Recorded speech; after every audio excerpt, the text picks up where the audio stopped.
আমাদের সব গরিব মানুষের ঘরের থেকে খুঁজলে একটি চাল পাওয়া যাবে না। ভাত খাওয়ার জন্য একটি চাল পর্যন্ত আমরা এনে রাখতে পারি না ঘরে।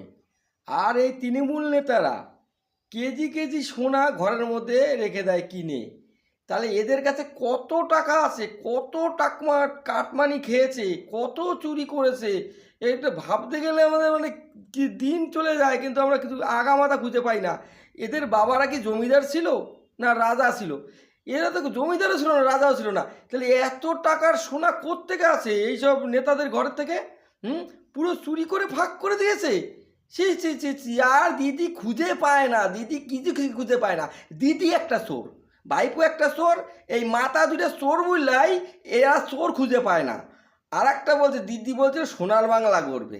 এই তো তার সোনার বাংলার নমুনা। তৃণমূল নেতাও ঘরে খুঁজলেই সোনা কেজি কেজি পাওয়া যাচ্ছে। এই তো সোনার বাংলা করেছে। কে বলছে দিদি সোনার বাংলা করে নাই?